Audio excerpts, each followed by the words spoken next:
Good morning, sir. Good morning. Good morning. So this is Rajesh. Yeah. Actually, Sunil called me and told me that he has some network issues. So my friend Shotodru, as per the mail, he will be recording the lectures Okay. which he will be conducting, and he will upload that. And Sunil Yeah. will shift to Kota by 20 this month. Oh, So he said there he won't be facing any problem since he is now staying is in his native place. So he okay. is having network issues.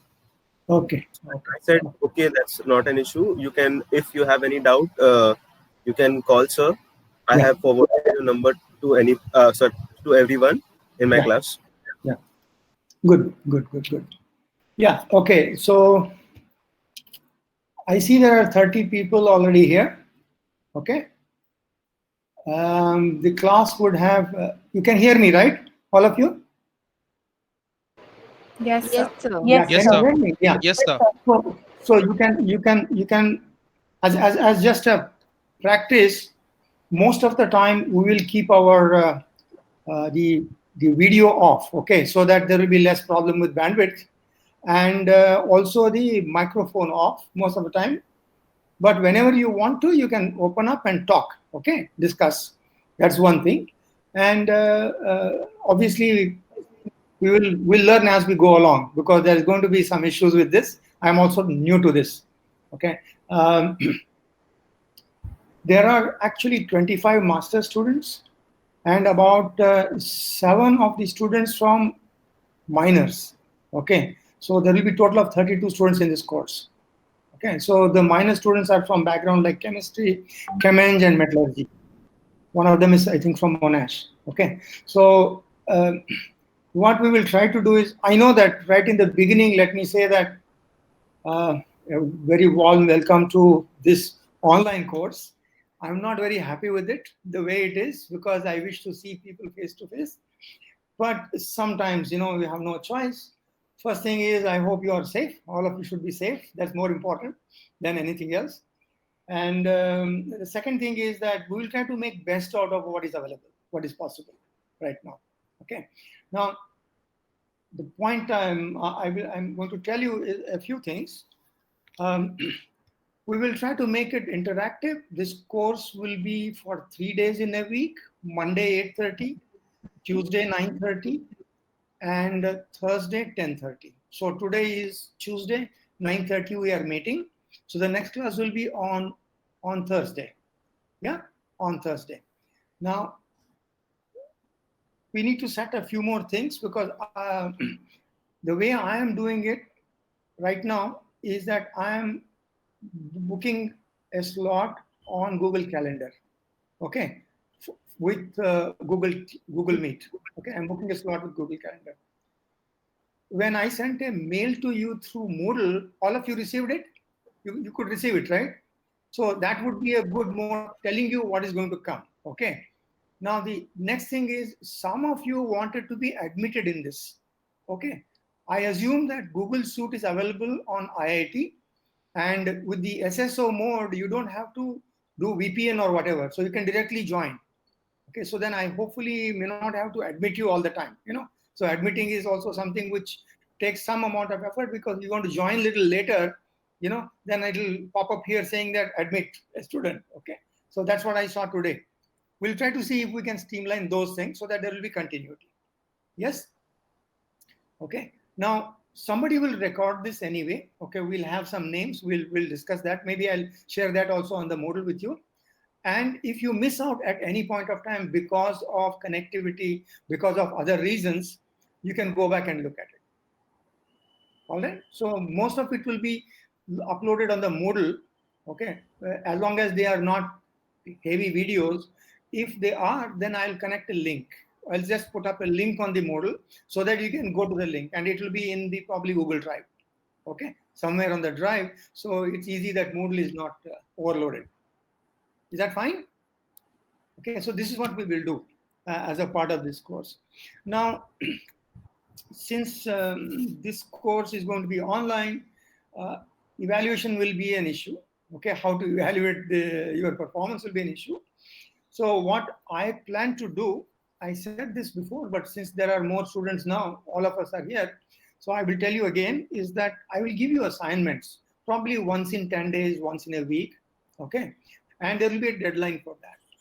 Okay, a week's deadline, let's say. From the day I just upload an assignment on Moodle, then you will get a week's notice. So try to finish that, and it will be actually more of a logic and analytical, so that you cannot copy.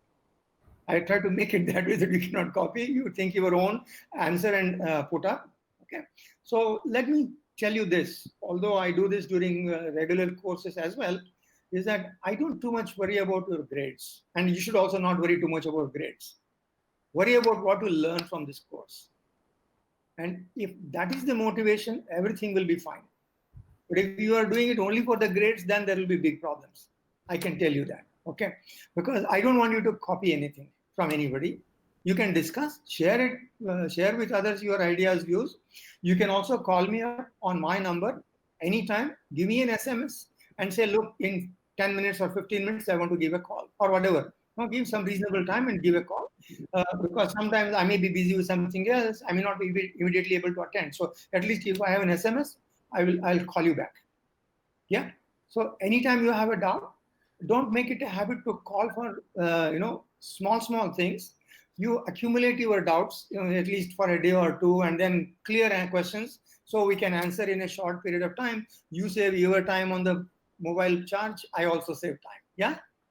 But I would like to have this connectivity available to you, all of you. So I'm sharing my mobile number with you guys. Okay. So you can call me. If it is required, we could do even a face talk or Google talk, so you can see the face to face. But definitely we can call. That's not a problem. Yeah, so we can make a call. 5-10 minutes discussion is not going to hurt anybody. Yeah, I am available. Okay, so that's something which I want to tell you. Now, even in assignments, I think IIT Bombay is thinking of doing some proctoring exam or something. I would still believe that we will do it our way. Okay, because again, doing it in different way. Yeah. I have a suggestion. Yeah, sure. In case of mid-sims and enzymes not occurring, you can replace it by a course project or something like that. No, we'll do it as we go along. Okay, we'll do it as we go along. All I'm trying to say is that it's not going to be straightforward like a mid-sem or an end-sem. Maybe I will do that also in assignments, some major assignments. Okay, so that you can pick up some issues and discuss. Okay, so that's what we'll try to do as much as possible. If this is a connectivity that is available right now, then I will be very happy because I'll share slides with you, and then I can actually give you a reasonably good course. If this is the connectivity, if this connectivity is not there, then there are issues. Okay, suddenly somebody drops off. As long as this is recorded, people can always use it who have dropped out, for whatever reason. So we'll try to make it as good as possible. Let's see how it works. Okay, and I had sent you guys a mail sometime in May, at least these MSc students. Okay, and I had asked you to download a book. Okay, so this is the book. Okay, so it looks like this, hard copy, but you may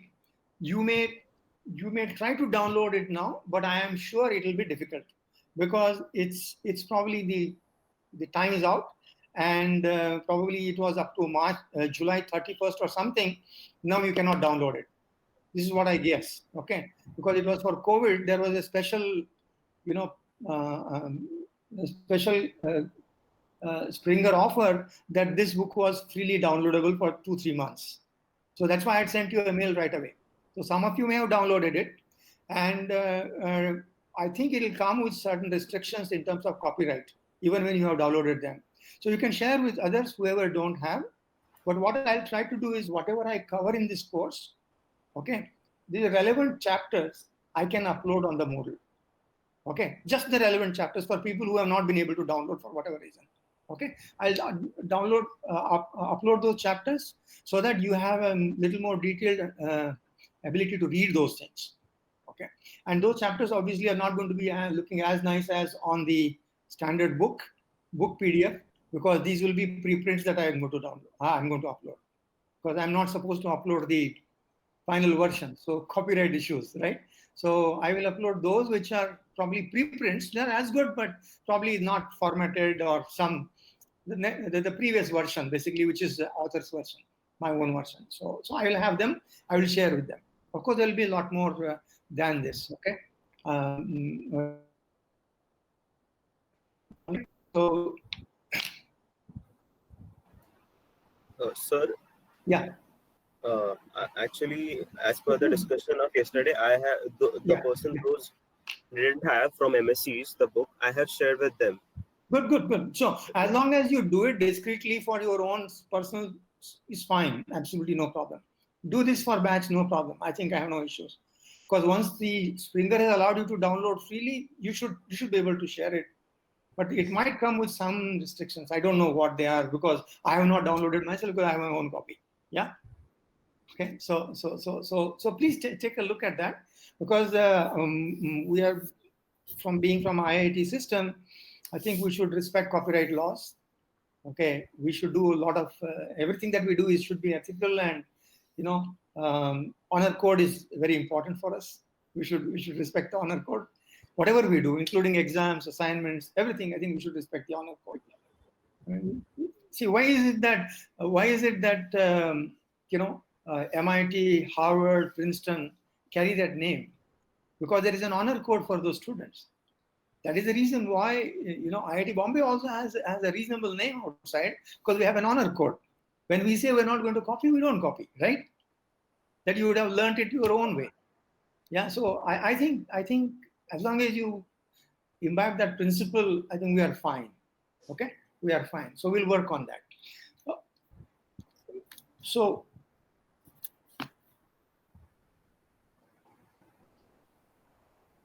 I think I was given 3 names here.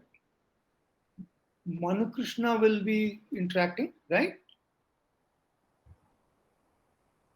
With me. See, I also need some help, in a sense that somebody should record it so that it should be uploaded. Okay. And also, when I block this slot, is it possible that somebody else also can be on this for coordinating this? Yeah. So there were 3 names that. So Manu is actually having mic problems. He's Yeah, trying that's to okay. set up. That's okay. Rajesh, you can tell me. So what we would like to do is have 2 or 3 people back up. Similar issues might happen to somebody else as well. So at least a couple of people should record it. Yeah, that is one thing. So that whichever has a good 1 hour thing can be uploaded later for people who recording. So the recording session is done by Mr. Shatodru, and myself, Manu Krishna, and Rishabh will be communicating with the class. Communicating with the class, all those things. Yeah. Okay, and Manu Krishna will help you with the technical issues if you are facing any problems. He's trying to set up. He will talk to you in the chat. Yeah, sure. So how is it going right now? Since I booked it 2 days in advance, so I can do it for the whole week again. I have no problem doing this. But when we come online, right, people start getting admitted, then I say I have to admit. So I would like to streamline that if possible, so that there is no interruption. So if you schedule the meeting in the Google Meet, then there will be no option for admitting. They can join directly. Yeah, but then a few people can add your classes to our calendar in the calendar, sir. Yes, sir. You won't have to face any problem. We will do calendar it. Is fine, right? So on the calendar is fine. Because I realized that there are 32 students and I had to admit only 8 or 10. Maybe because they did not come through SSO, or they did not come through, or maybe privately they uploaded, entered. So maybe then it's fine. Okay, then if there is no need to admit anyone, I'm fine. Okay. So just add the link to the calendar, sir. Yes, yeah, so we need to add your dates to calendar. That's it. I have done that. So I'll do that. Fine. That will be good. Okay. Now, you guys have anything specific to discuss right now? Tell me. Because what we will do is, from Thursday we will start. So today we'll just interact make sure all the ground rules are laid, and then we can go ahead with the course from Thursday. I will upload something today, so just read it and come. Okay, look at it and come. On Thursday, we'll have a discussion on that. Yeah, and I'll tell you what it is going to be. It's going to be actually a YouTube video on history of enzymology, right? So you can, it's my own talk given somewhere. So you listen to it. I will also send you probably a set of slides. So then we can start having discussion from Thursday. Yeah. So I would prefer that this interaction session, I might give you something for about 20 minutes or so. Okay, and then we should have a discussion as much as possible. Yeah. So material will be already pre-shared with you, and you will have enough time to look at it. Come back and let's discuss it. Yeah. So at least make the best substitute for classroom teaching as much as possible. Yeah. Okay. Good. So how many of, now let me ask you some basics. How many of you have had chemistry background? At least I'm sure all of you have chemistry 10+2. Yes or So no? I had chemistry in my bachelor's. Okay, good. So let me just say this, that enzymology, as you know, requires that you understand reactions, right? Because enzymology is nothing but study of enzymes, and enzymes are nothing but catalysts, biological catalysts. Okay, and because they are catalysts, so there is no context other than a reaction and a reaction rate and a rate acceleration, right? So they could be any kind of reactions, and here we are talking about mostly biological reactions. Okay, so there are a bunch of examples of enzymes. Okay, a large number of enzymes actually available today. Studied. Can anyone at least tell me, you have seen an enzyme which catalyzes a reaction which does not involve a carbon compound, a compound of carbon? Anybody? Anyone can just discuss this? You could even talk instead of, if you don't want to come up with the photo. Yeah. So anyone knows an enzyme which catalyzes a reaction which does not have a substrate or a product which is carbon? Anybody? Have you thought of any enzyme? Any reaction which in biologically relevant reaction where there is no carbon? So superoxidase. So What? peroxidase is a catalyst. Peroxidase will still require a peroxide, right? You know, Yeah. peroxide, hydrogen peroxide is a good example. I agree. Yeah, because that will be H2O2, right? But Yes. other peroxidases will require organic peroxide. Okay, so hydrogen peroxide is a good example. Then it is not called a peroxidase; it will be a catalase. Yes. So hydrogen peroxide, an enzyme acting on hydrogen peroxide is a catalase, right? It's a catalase reaction. It's an important reaction. Yes. Anything else? Anything else? Any other reaction where you will find a substrate and a product which is not organic? In a sense, there is no carbon in that. You have heard of superoxide dismutase? Some of you must have heard of reactive oxygen species, right? ROS. Yes. Yes, sir. Superoxide dismutase, for example, superoxide to hydrogen peroxide and oxygen, right? Or water. So whatever the case may be. Or have you heard of nitrogenase? You must have heard of nitrogenase, root nodules. Yes, sir. Where nitrogen is Nitrogen converted to fixation. ammonia. So you can see already that you will start struggling to find out a reaction in biological systems which is not containing carbon. Yeah. The reason I'm telling you all this is that carbon chemistry should be good if you want to do enzymology. You should know that carbon has valency of 4, and then you should be able to understand a little bit of carbon chemistry, what kind of bonds are involved, covalent bonds and things like that. Yeah. So that much of 10+2 chemistry is absolutely essential. So if you are poor in that, please go back and read. In fact, there is a chapter in the book, you can read that as well. So that's why I wanted you to share. I want to share that information with you. Okay. Similarly, the other aspect of enzymology is rate acceleration, right? Reaction rates. Okay, because a normal reaction occurs in a particular rate, Now, what is a catalyst? Accelerate the rate of that reaction. So my point is that if you know how a reaction rate is measured, then you know that it went up or down, right? So you should know how to measure the rate, reaction rate. So you should know how whether the reaction occurs in the first place or not. That depends on the equilibrium constant. That depends again on your knowledge about thermodynamics. So a little bit of thermodynamics, a little bit of kinetics is essential for doing enzymology. And on top of all of this, you need to know a great deal of biology. Why? Because all these reactions occur inside a biological system, first of all, right? Secondly, all these reactions occur also under ambient conditions, so you should understand the properties of the catalyst itself. Okay, so that's also an issue that you have to worry about. So, and most catalysts, of course, with some exceptions, minor exceptions, most catalysts are enzymes, are proteins. So you should know a great deal about how proteins function. What is their role? What are their important groups involved in this, which make them a catalyst. Yeah. So I guess with that background, I would still like you to read a little bit about basics of catalysis, basics of kinetics, basics of thermodynamics, basics of carbon chemistry. So it becomes a lot more easier for you to understand. How many of you have not had math from 10+2? Anybody who has no maths background? Yes, sir. Yes, sir. So what is the last time that you have had math? Class 10th.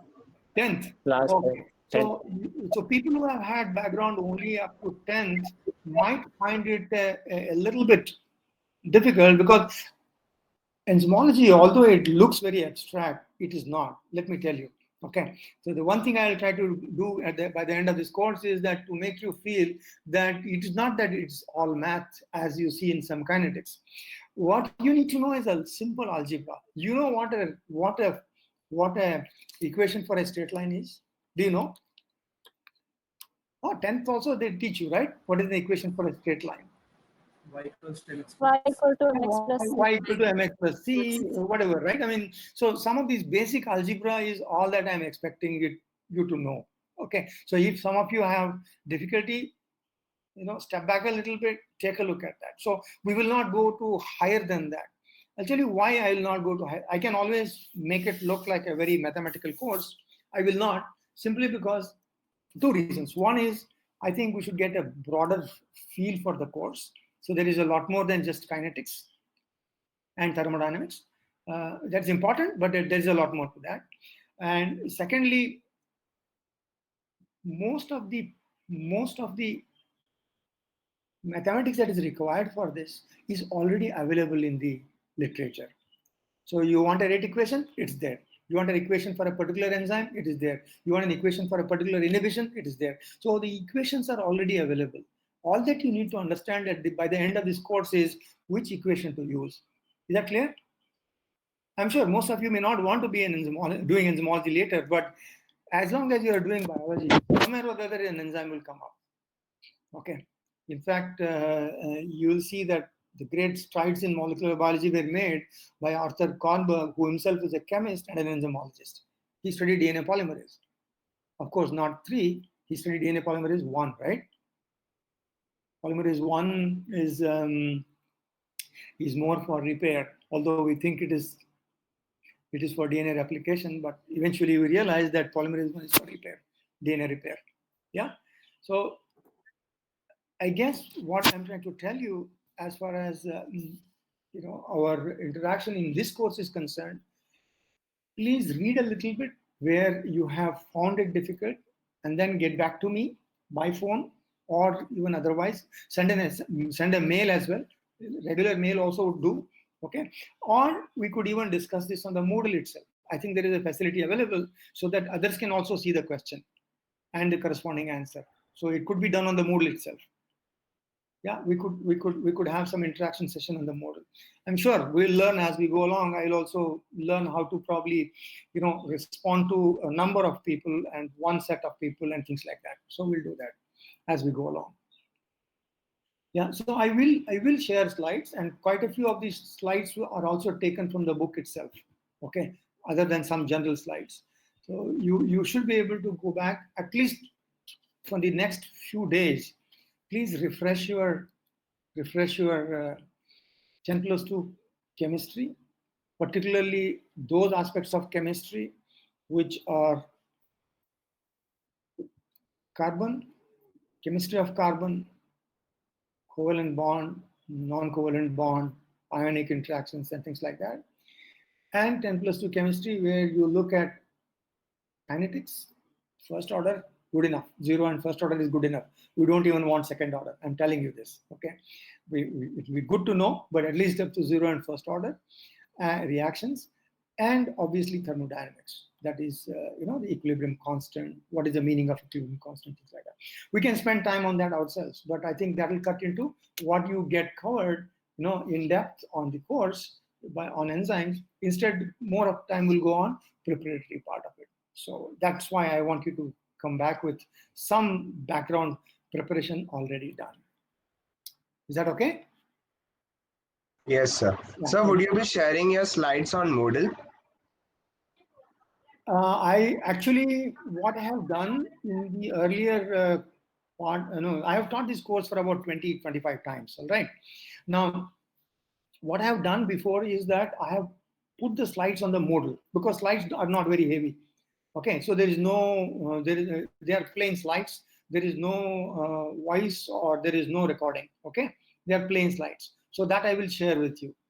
Probably for every week I'll share a bunch of slides so that you can look at them and you can also read a little bit if you are interested, and then we can interact like this. Okay, so I will share those slides on the Moodle, and you can even probably download them if you want. But if you have this book, I think most of the slides are there. Some are not there, but most of the slides are there. All right. So I will share those slides on the Moodle. I will also share some PDFs on the Moodle, material which you are supposed to read, okay, in addition to just the textbook. So I will also share some, let me tell you right away that I'll share some recent, not so recent articles from journals like Biochemistry, JBC. I will share these and ask you some questions on that particular publication, on that paper, because they will be enzymology papers and there will be some issues with that, so which you get clarified when you actually look at it. So this is a beautiful part of this course, is that you will get to analyze data as it is on enzymes. Okay, this is not just mugging up and understanding basics of enzymology from some horse's mouth, but actually analyze some data. That's what I would like to do. In fact, I would also give you assignments where there will be data given to you, data set given to you, and you are supposed to plot it and come to some conclusion. Okay, so this kind of analysis I would like you to do so that you get the fear of numbers, fear of data away from you. So that next time you see a paper on enzymes or anything related to enzymes, you should feel comfortable. They show a graph, you should know what that graph means. They should show you a set of data, you should know what it means.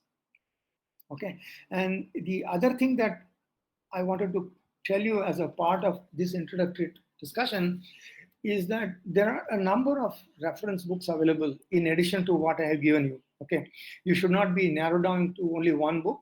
There are a number of books. I'll share that list with you as well. In fact, that list also is there in the book itself. If you can take a look at the back pages, you will find the whole list of other references.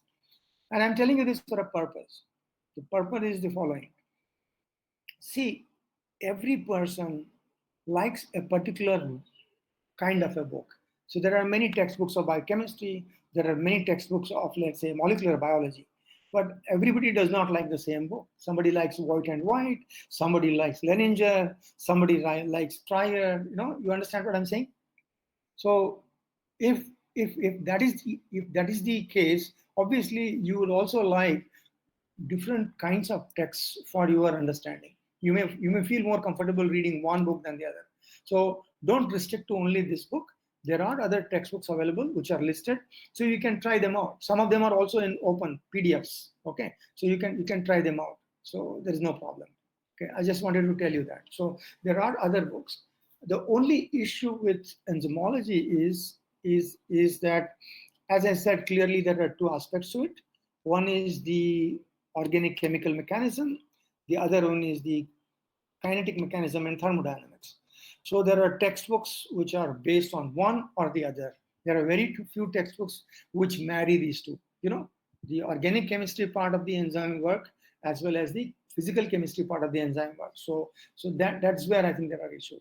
And obviously the third part, which is has come up very extensively, is the structural enzymology, where you look at structures of the molecules, catalysts, and how they function based on their structure.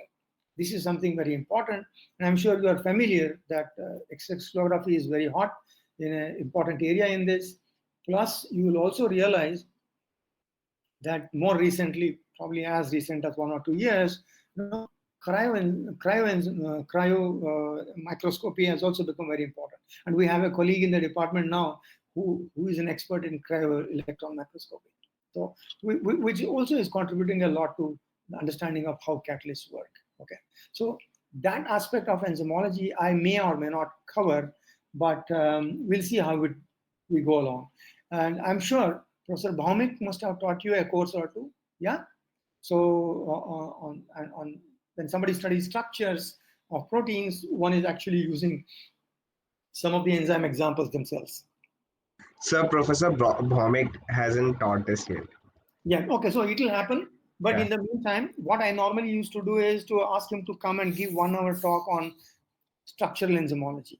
But it might happen in a different way. Let's see how it works, right? So we'll do that. And also what we will do is, the biology part of this, how enzymes are related to biological systems, you will start seeing as we go along. Two parts are very important as far as biology and enzymes are concerned. One is every reaction in biological system is a catalyzed reaction, without exception. Very few exceptions exist. Okay, every reaction is catalyzed. So you cannot say I will do biology without knowing about enzymes. So enzymes that way are very central to studying, understanding biology. Okay, one. And secondly, a great deal of regulation in biology occurs through enzymes. There are other modes of regulation. Okay, for example, you have regulation at the genetic level, transcription, translation, and things like that. But the regulation most often also occurs at the enzyme level, and this is a very important kind of regulation. So most of biology involves this. All the signal transduction involves enzymes, one way or the other. Okay, so understanding enzymes is a very important concept for you. And also, any development, systems of development in biological model organisms, for example, there are going to be enzymes. There are going to be enzymes involved in almost every aspect of biology. DNA replication is enzymes. Tag polymerase is an enzyme. So there are a lot of issues. You might treat them as reagents, but ultimately they're enzymes, right? So that context is very important for us. Okay, how enzymes relate to biological systems, and what I'm trying to tell you is probably at the end of this course I'll cover that aspect. Is you can take an enzyme in a test tube and study it. Okay, great deal of study can be done, but is that how it works inside the cell? Is a very major question, and people are asking those questions today more seriously because of tools available.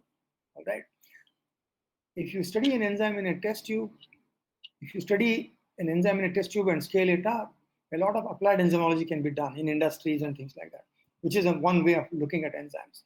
Okay, so you can scale up, you can have reactors, you can immobilize enzyme reactors and things like that. So that is one way of taking enzymology to one extreme, okay, of applications. The other way of taking enzymology is obviously you can make a lot of sensors, detectors, a lot of analytical tools using enzymes. That's one way of doing medical biotechnology, for example. And the most important study that eventually one has to understand is how these work inside the cell. How these work inside the cell is much more important for us, okay, as well, because their context, in what context do they work, how are they regulated, how are they brought out? These things are very important for us.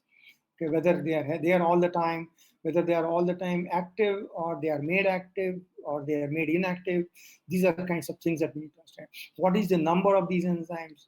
How do they behave? Do they behave the same way as they behave in a test tube?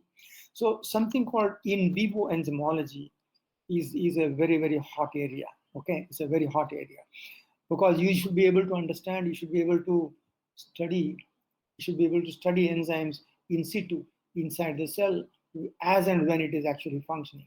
In fact, about 10 years ago, I think it's about 10 years ago, you can Google up and find out that people actually showed how DNA polymerase or RNA polymerase walks onto its substrate. So literally it moves onto the substrate in a linear direction. So there are some pictures taken by scientists to show that how this actually works. And I'm sure more recently there are pictures of cargo going on microtubules, for example. Okay, tubulin microtubules.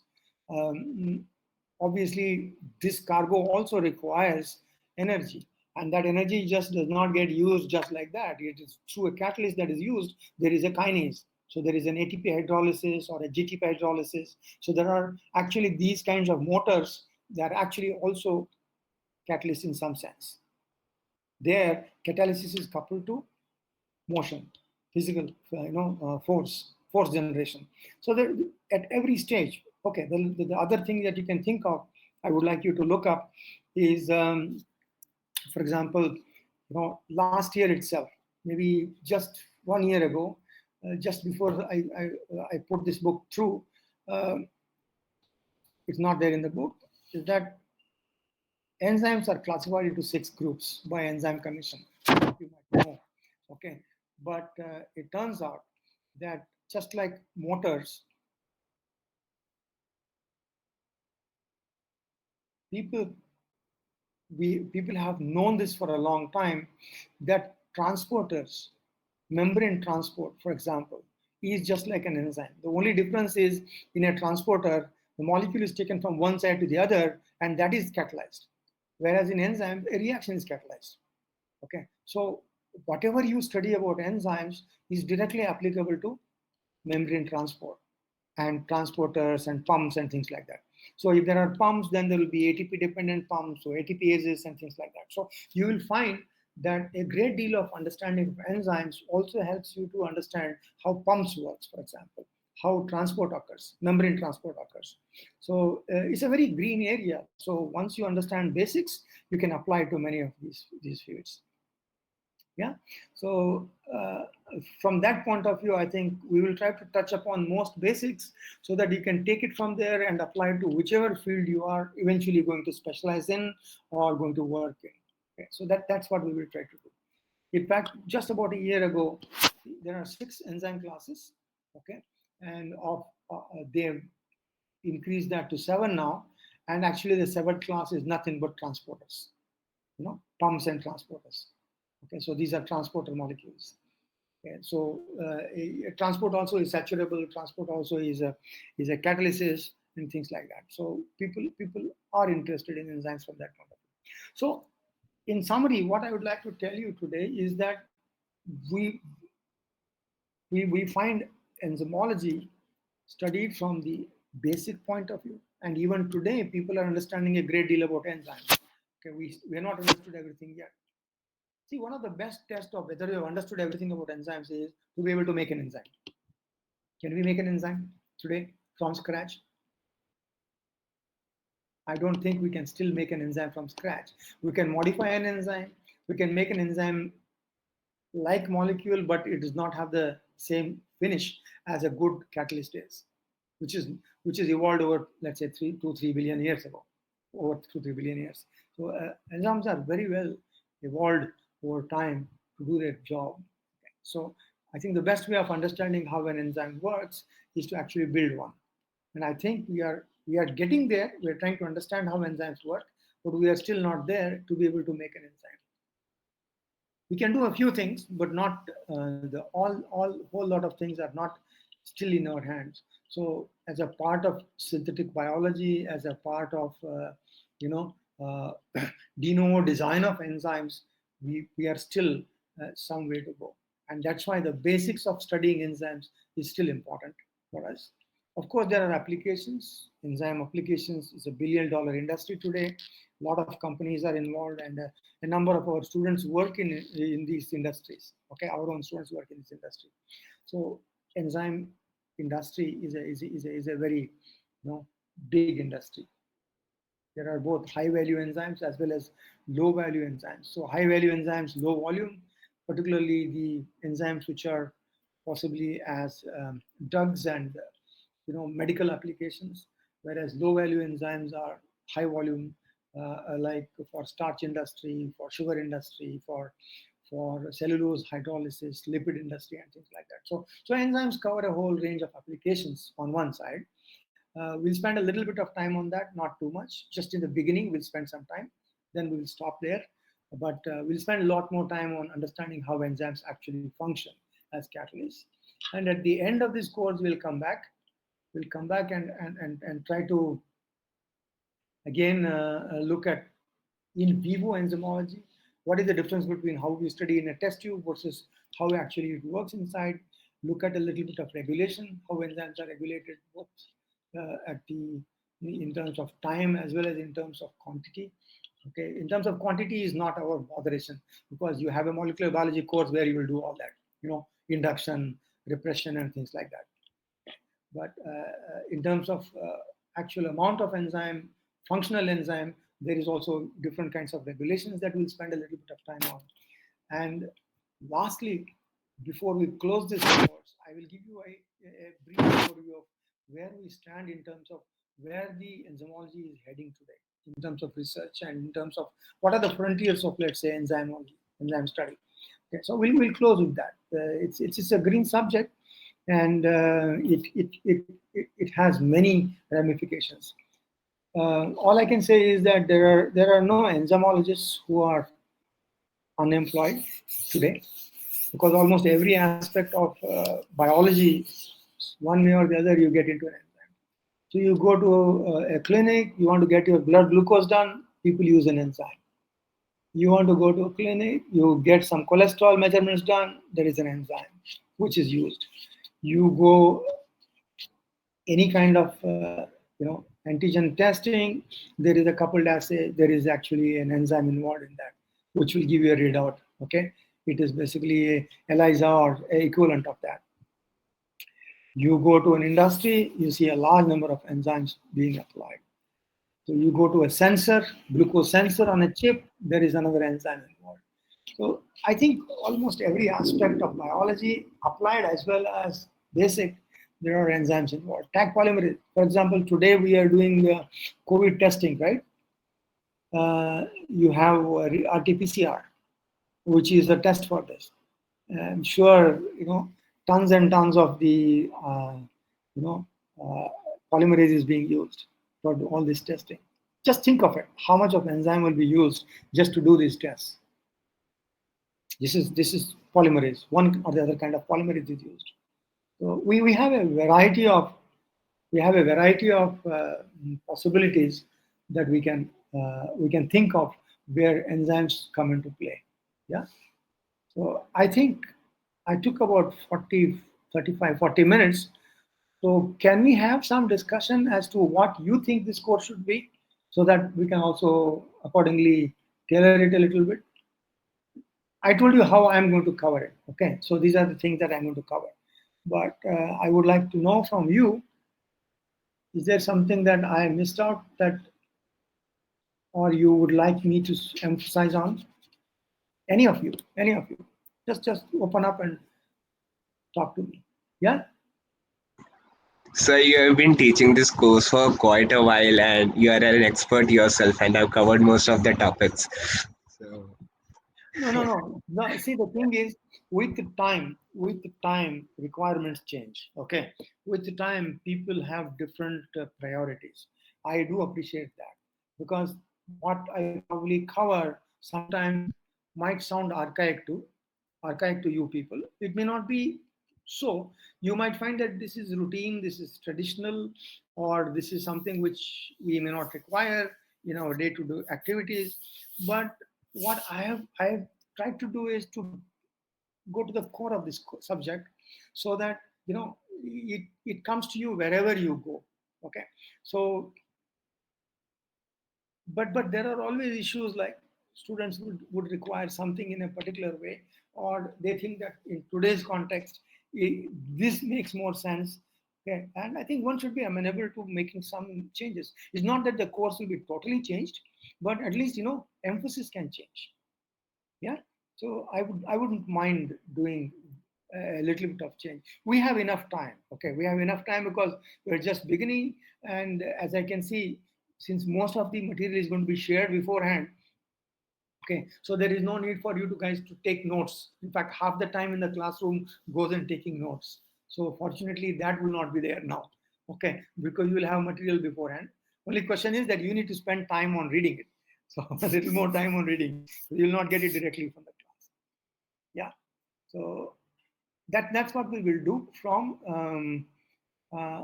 Thursday onwards.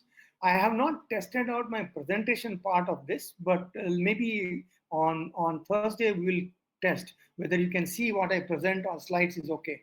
Because the same slides that I share with you, I also will try to use to make a presentation, so that you can be on you can touch base with me on that. So it's possible that I can try that sometime. So, Yeah. it's Rajesh. So, I wanted to suggest something that you said that you will definitely go through the applications.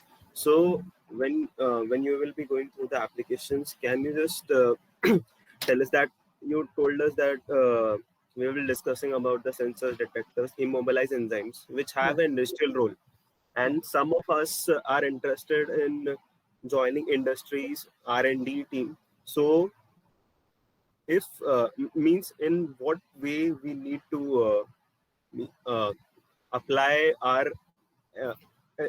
this knowledge to have practical to means how these kids you told sir immobilized Yeah.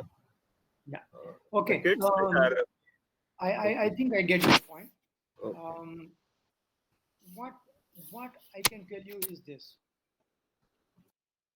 if you go to the library, and today you can just Google up this list literature, there are textbooks and huge books written on applied enzymology, right? Enzyme technology. You just Google it up, you will find number of books. Okay. What happens in these books is that they will tell you about applications of enzymes in a variety of situations: clinical, medical, industrial, environmental, a whole range of applications they will show you. Food, for example, pharma, they will give you a whole range of applications, and each application will be a nice big chapter in that. All right. So you'll be about 15, 20 chapters. But you know what? This kind of a treatment of applied enzymology will have first 3 or 4 chapters where basics of enzymes are covered. The reason why they do that, basically they cover, is that you will not be able to understand anything if you don't know about enzymes in the first place. Okay, so please understand that the horse comes, okay, before the cart, not after the cart. Yeah. So horse comes before the cart. So if you understand enzymes, then applications come up. Otherwise, it will be just a magic, no? You voodoo, that you don't know how the enzymes work, but you're using them. So, point I'm trying to make is, as a part of this course, I'll give you a background as to where all enzymes are applied. We'll not spend too much time on the applications per se. Yeah, we'll spend a lot of time on how to understand how enzymes work, so that it's just a question of applying that knowledge to whichever field you are going in. You may be going to an industry, let's say for example tomorrow, to a sensor, somebody who makes a sensor, enzyme sensors for example. So enzymes as sensory molecules, amplification. You have a glucose strip, okay, where a glucose oxidase enzyme is used or something like that. Okay, so there the amount of enzyme that you're using is minuscule, very small amount of enzyme. Okay, if you go to that industry, then you have to apply your knowledge into that kind of a setting. Okay, on the other hand, if you go to industry, for example, like a starch processing industry, or a big industry where people are processing oil, okay, hydrolysis of oil, for example, edible oil, okay, you need enzymes in ton quantities. Okay, so you see the difference. You need a large amount of enzyme, and you need a big reactor, probably thousands of liters of reactor to use those enzymes. And those also exist in reality. On one hand, you are doing micro work with enzymes. On the other hand, you are doing macro work with enzymes. So each has its own, specialization. For example, when you're doing large scale enzyme reactors, then you need to know a bit of chemical engineering, a bit of mass transfer and things like that. Immobilized enzymes, you will need techniques of how organic chemistry is used in trying to link the enzyme to a matrix without losing its property. So all these aspects of applied enzymology cannot be covered in a course like this. I hope you understand that. Yeah.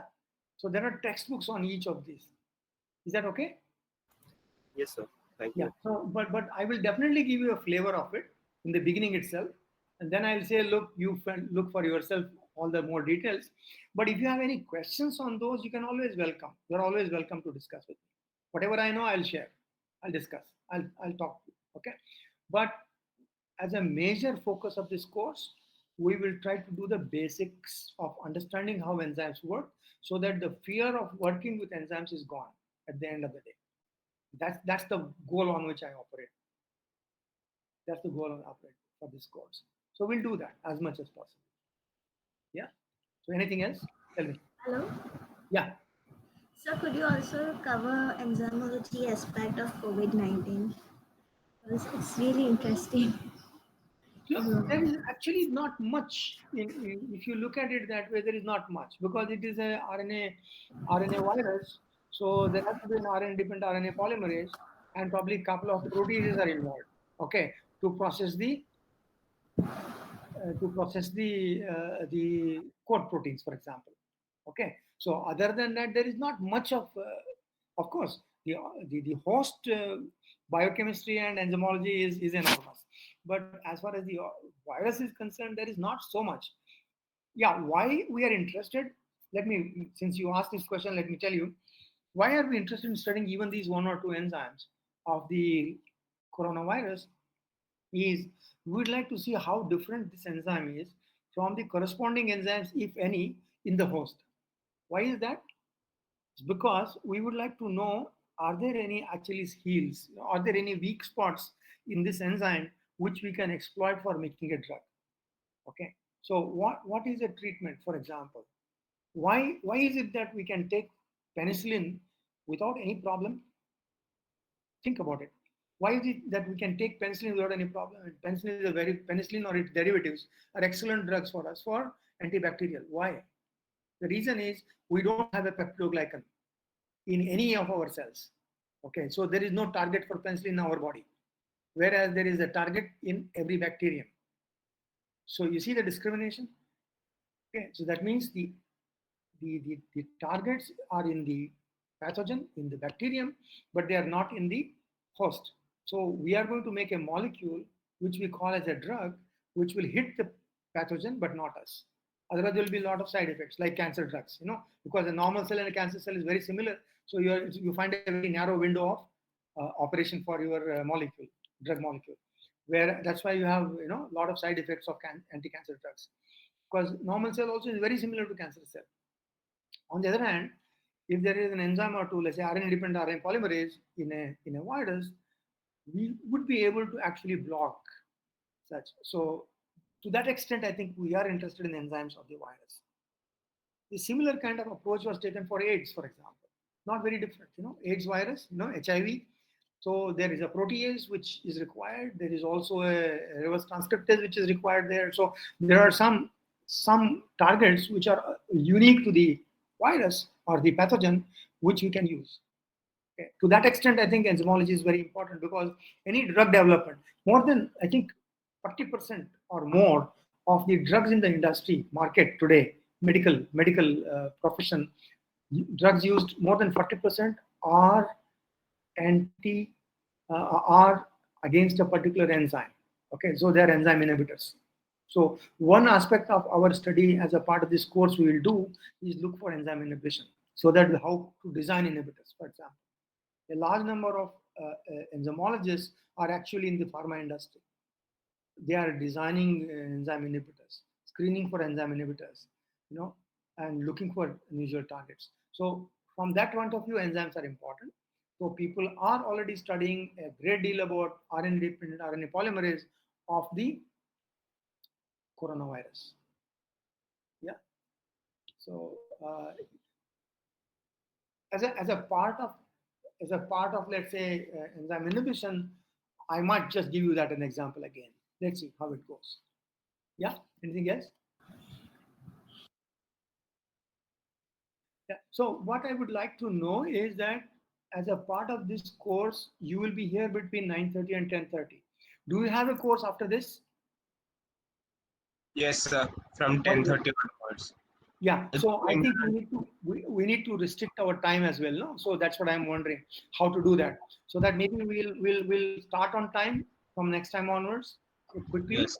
and then maybe 5 minutes beforehand we should drop, because I don't want to transgress into others' time, because they also need time for you to log in and do other things.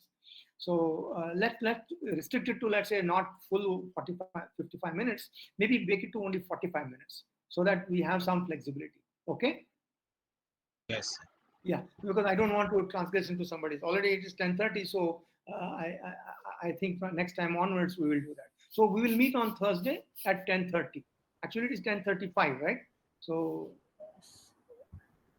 anybody else has any questions, queries? Any suggestions that how we could probably do it differently? You could also write to me. This is not the last, but how do we do this? I think somebody is on. Sohini Das Gupta is on. You want to say something? No, sir. No, sir. Okay. All right. Fine. So I think I would like to get your feedback as frequently as possible, because this is new to me. Unless I see faces, I don't know whether you have understood or not. Because one thing I know I'm good at is looking at somebody's face and saying whether they have understood or not. But I have no option of that now.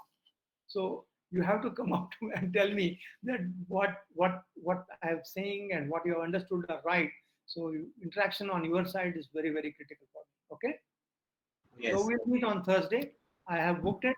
I'm sure you must have seen it already, but I'll keep doing it for every week. Yeah, we'll discuss. And Manu Krishna, then maybe you can give me a call sometime, or I'll give you a call. I have your number, and then we'll plan out some technical, making it simpler. Instead of if it is complicated. Yeah. Sure. Yes, sir. Okay. Sure, Okay. not. Good. So one thing I would like to repeat is that if we log into Gmail using our LDAP ID, you don't need to admit anyone. Great. So Yes. maybe some people have not done that. That's why I Yes, think I need to I admit, but it's okay. I have no problem. My question was only that it should not interrupt us in the middle of the class when somebody wants to admit, then it'll pop up. No, that's what I Yes. was saying. But otherwise, fine. I am fine with it. We'll stick to this Google Meet. We'll stick to Google Calendar, and we are ready for this. Yeah. Good. Yes, sir. I'm happy. So I look forward to Thursday. Yeah. Bye then. Yes.